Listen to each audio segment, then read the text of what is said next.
Hello there, people of the internet. Normally whenever I come out to make videos, I try to make sure that I am at least fairly competent in what it is that I'm doing. Like, for example, whenever I'm giving history lessons on some stuff, or whenever I'm talking about specific calibers and their ballistic capabilities, I try to make sure I'm pretty on the ball, right? Well, whenever it comes to muzzle loaders, like this right here, which is what I'll be using today, I am not an expert. And I haven't made very many black powder muzzle loading videos. And the ones that I do, I get the muzzle loading experts coming out of the woodwork, basically telling me to go to hell because I'm doing absolutely everything wrong. All right, before we really get started, I want to go ahead and say thanks for watching, but the stuff that I'm doing here is not cheap. This right here is an expensive rifle, and this right here is not cheap ammunition. So I want to say thank you to what few Patreon supporters I have. If you would like to consider assisting me with the work that I do and helping me make future content, consider checking out both Utreon and Patreon, links in the description below. Now, the first thing people pointed out was that my front sight here is on backwards. I noticed that. Thanks for letting me know. Do you know why I did that? It's almost like there's some logic behind that. See, I'm blind, for those who might not know. That's why I'm wearing these glasses right here. I cannot see very well. And I discovered that the flat face back panel of the front sight right here, I couldn't see that bastard at all. It just it dulled itself out, especially with this rear sight right here. And man, I just couldn't see that thing to save my life. So I flipped it around. And with me living in Florida, the bright Florida sun reflects off of this bright, shiny brass surface right here, really bright. And I can see that front sight very, very well like that. So I appreciate you guys yelling at me in the comments for having my front sight like that. It's not like it's hurting anything. So I'm gonna go ahead and keep it like that. Now, the first thing that I'm going to acknowledge right now, I'm not an expert. I know I'm not an expert. And there's times where I will load with patches, and there's times where I'll load without patches, and we're just here at, I don't know, 50 yards or so, maybe 40, approximately, rough estimations, and I'm just plinking on some steel. So I'm going to go ahead and only use 30 grains of black powder, which is more than enough to send a ball down range to clink at some steel. If I was like using this for practical purposes, and if I was like out hunting or something, I would not be using the round ball that we're going to be using today. And I would probably use something more like a 70 grain load, as opposed to the 30 that we will be using. Now, I do have patches that we're going to be using for some of the projectiles, and not all of them, because I have different sized projectiles that we're going to be running through this rifle, and everyone is going to yell at me in the comments for it. And I'm just going to do it anyway to show, hey, guess what? I did it and I survived. It's funny how many people just from the woodwork come out and yell at me for the stupidest shit. Like, for example, not using patches, or my front sight being like this. Just mundane nonsense. So I have me little powder measurer, 30 grain nose on it, so not exactly anything revolutionary or specific. Pour that down our muzzle, and the first thing that we're going to do, well, the first thing I'm going to mention, I don't have a ball starter out here with me. We shouldn't need one with the projectiles that I'm using. This is a rifled barrel, it's not a smoothbore, so maybe once we start getting into the more adequately sized projectiles, I might have to get creative on that one. But for the most part, I don't think that we'll need a ball starter with what we'll be using. This is a 40, well, technically a 43 caliber, .433 diameter ball that we're going to be firing out of this, which is a 45 caliber muzzle loader here. And this one we are going to load with a patch. And the reason we're loading with a patch is simply because I want to have some kind of filler in there, some kind of filler for the extra space, because this right here would otherwise like fall right down the barrel, and we would not have very good of a seal. We could still fire it and launch it out of the barrel, but like I said, we wouldn't have that great of a seal. Try and get this as centered on the patch as possible here. I do not recommend using your rod here as a ball starter, but I don't have a ball starter, so I'm going to go ahead and just delicately do this. With this exceptionally undersized ball right here, it's not difficult at all to start. So go ahead and bring that bad boy down to about right there. That's perfect. One of the things I really like about black powder firearms and not having like a specific size chamber that you have to load into is they're so universal. Like I've got 3 different sizes of projectiles out here that we're going to be sending down range. And if we had just a regular firearm, like a regular cartridge firing firearm, we wouldn't be able to do what we're doing here.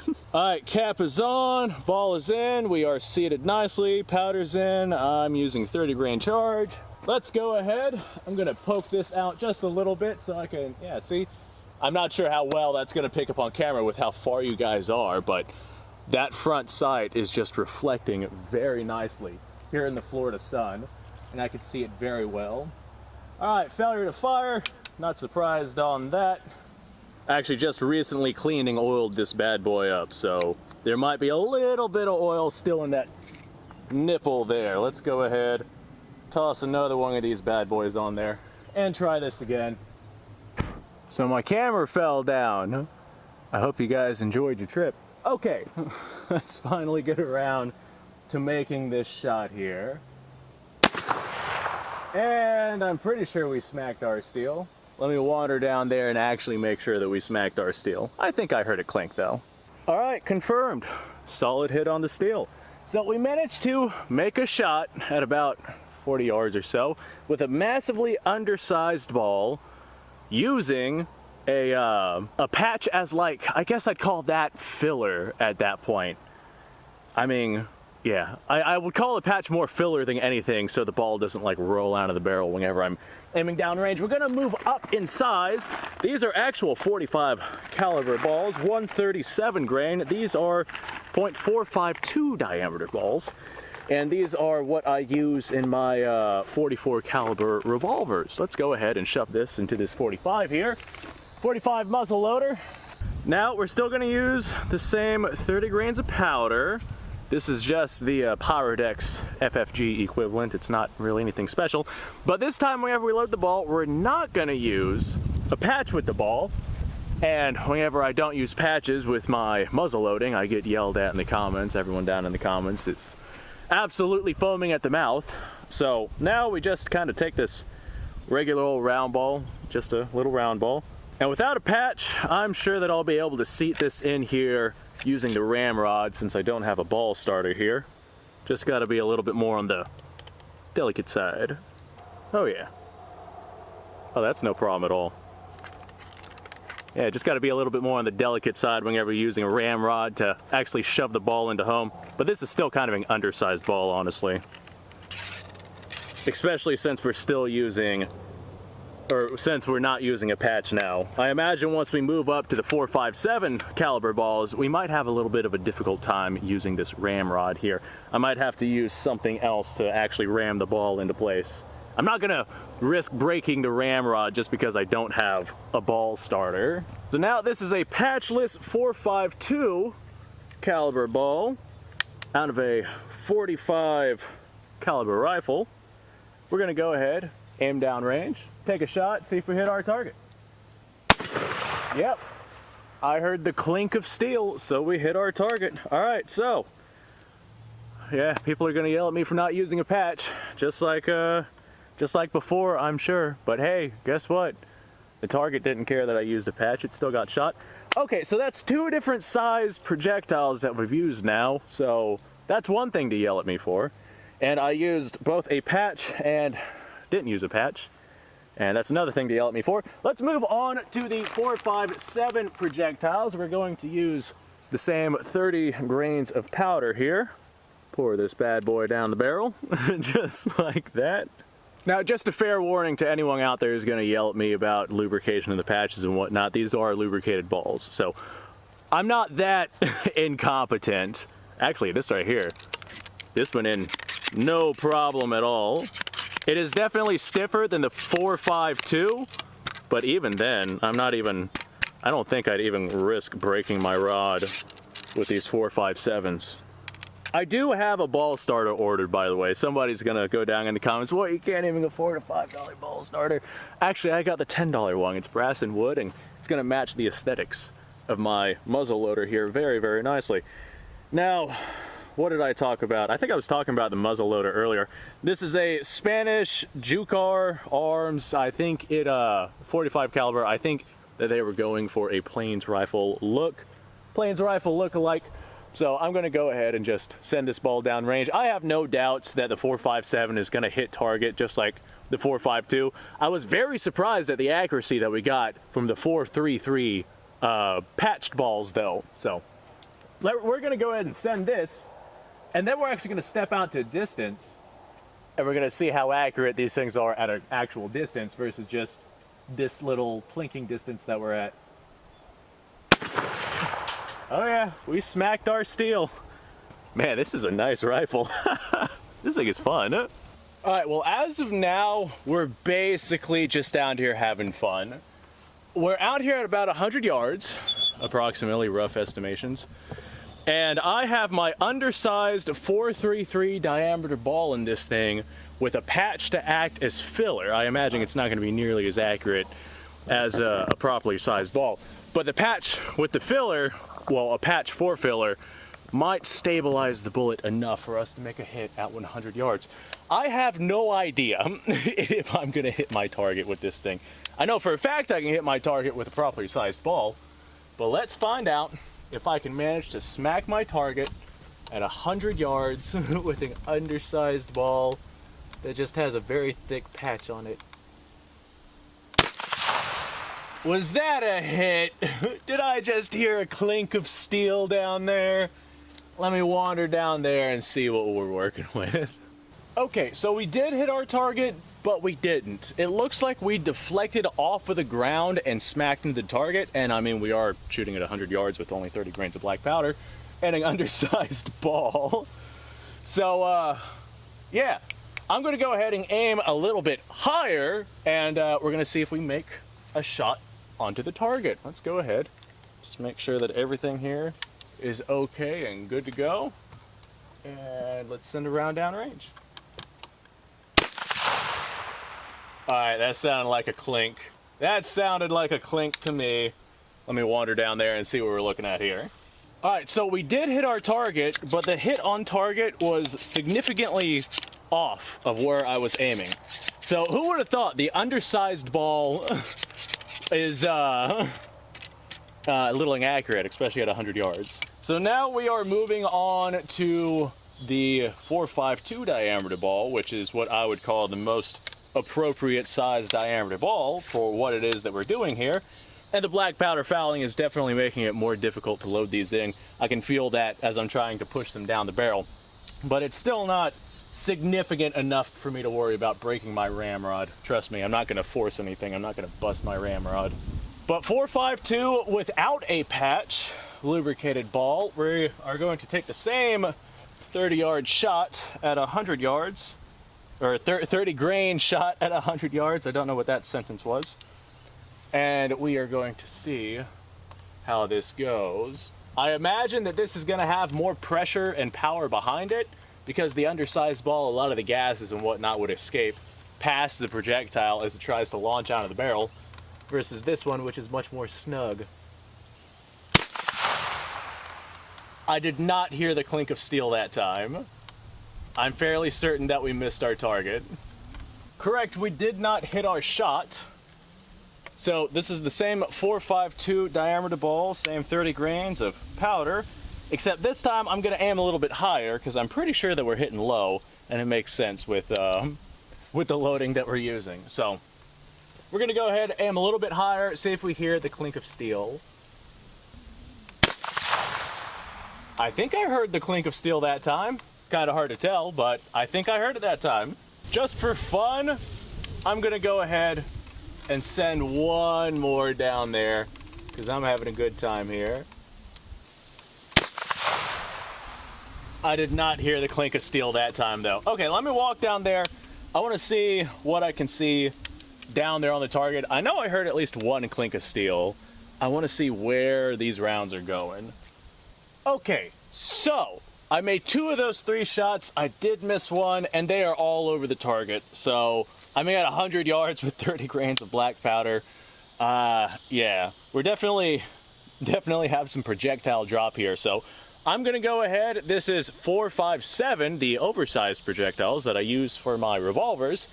I'm gonna go ahead and send one of these downrange. This is the same 30 grains of black powder, and we're gonna see if we make a smack on target. Black powder fouling, I might be able to squeeze off a few of these rounds, but I don't want to risk breaking my ramrod, and they're getting pretty stiff there. So let's go ahead, and what's the best way to hold this, the most stable way here? Aha! I think I heard the clink of steel. All right, so we're definitely hitting our target. Let's go ahead. I'm gonna load up another round. All right, we are loaded up. We are capped on. Let's go ahead. Take aim. You know, I'm rediscovering a love for this rifle. I've shot this a bunch a long time ago, and then I just kind of set it inside, and there it sat for a while. And I haven't really touched it in a long time, and now I'm thinking, you know, I'm gonna go buy like 8 pounds of FFG and 1,000 percussion caps and 1,000 cast bullets. This is definitely a fun time, I tell you what. Let's see, we're gonna hold this like this. There's no real good way to hold this thing here, so I'm just gonna go across the wood like this. On a harsh recoiling rifle, I don't like doing this because this wood here tears up my hand. But man, with 30 grams of black powder, it's next to nothing. I did not hear the clink of steel that time. Big sad. Well, that was gonna be my last shot, but I can't have a last shot where I miss. Let me reload here. All right, here's our 4.57, 30 grains of gunpowder. Sending down range at 100 yards again. That was the steel. All right, that was the shot right there. Okay, hell yeah. This was a good time. All right, ladies and gentlemen, the powder fouling in this thing is getting to the point to where I don't necessarily feel comfortable using my ramrod to seat bullets. So we're gonna go ahead and call this here. I'm probably gonna go clean this rifle, or we'll see what happens. I definitely have to clean it. Black powder is always corrosive. Anyway, folks, thanks for watching. I do appreciate your time. If you like this kind of stuff, subscribe to the channel. And if you're a muzzle loader, then hey, I know I'm not doing things properly, and that's all right. All I'm doing is plinking steel at 100 yards. I don't think I'm doing anything unsafe, just saying. But anytime I break out something that people are like wholeheartedly passionate about, and I do something differently than they do, like for example, not use patches or use patches whenever I don't have, like whether I use patches, I get yelled at people, or yelled at from people who say I don't need to use patches, especially under the circumstances that I'm, you know, currently doing. Typically patches are like a real necessary item if you have like more than one barrel or more than one chamber, so you don't have to worry about chain firing or anything like that. Or if you're trying to make really accurate shots on a very long distance, but I mean, we're only at 100 yards. And patchless powder, or patchless balls out of this thing I was making hits pretty regularly with that thing. I wouldn't exactly go hunting patchless. I mean, it can be done, and I would definitely use more powder, but I made my hits on target at 100 yards without patches and with patches. So yeah, go ahead and yell at me for not using, or for either using one or not using the one that you wanted me to use. I'll let you guys decide what the hell I meant by that. And my God, I'm gonna get so much hate for not using a ball seeder and just using my ramrod. Let me have it. I'm all ears. Thanks for watching, folks. I do appreciate your time. Hopefully you had fun with this. I definitely had a really good time with this. I want to see how effective these rounds are against like jugs of water and things like that. As a matter of fact, that's probably what I'm gonna do, but I'm gonna save that for another video. So yeah, that's exactly what I'm gonna do. Actually, I'm gonna go do that. You guys go off, have yourself a fantastic day, and thanks for watching.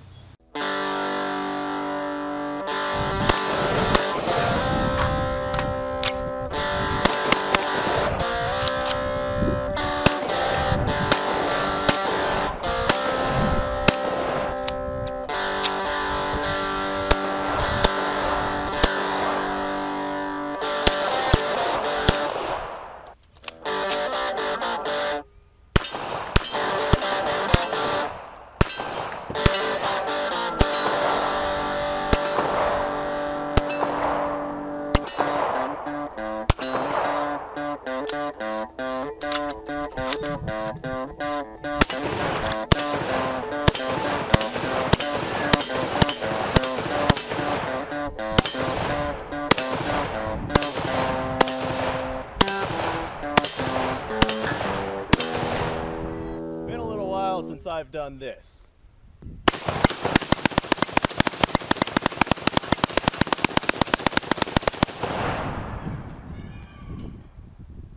Bonnie and Clyde be damned.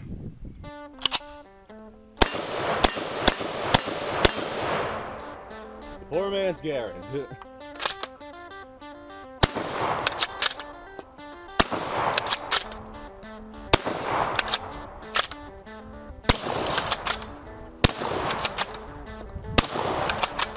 It's a shame that bolt-action shotguns aren't more mainstream.